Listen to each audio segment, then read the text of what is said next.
First up, I have to apologize for showing only photos in the first video in this series, and the reason for that is that I lost all the footage containing the videos for prepping when I was transferring them to a new computer, but I promise that all the other videos in this series will be proper videos. So this is what the media stand looked like when I brought it home, and the first thing I'm going to do is give it a wash. So if there are any imperfections in the furniture, you'll usually find them when you're washing it down, so that's why I always recommend you do that first. Even if it's going to get dusty later, you'll see all the imperfections, like I said. So I found a small nail which had been hammered into the side of the media stand, like a little picture nail.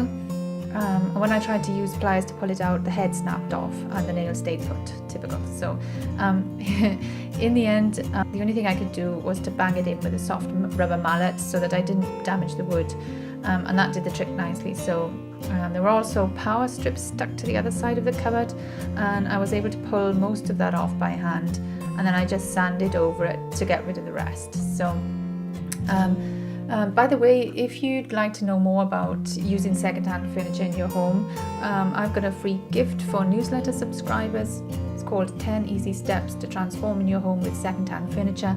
It's packed full of information to get you started, and as a subscriber you'll also gain access to our subscriber library, where you can download the furniture flip checklist and loads of other things. So I'll put a link down in the notes below to the post that explains all that. So let's get on to the furniture prep. There's no one prep fits all for furniture painting.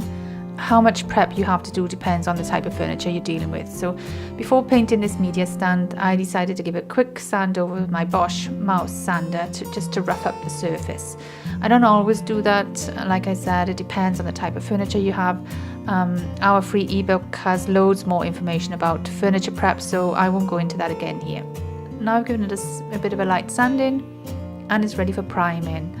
The wood stain on this media stand is a bit dark, so I'm going down the safer route, and I'll give it a light coat of watered down primer before I paint, just to be sure I don't get any bleed through from the old dark stain.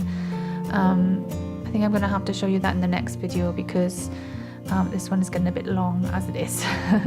So next up we'll go over priming and painting with the duckhead paint.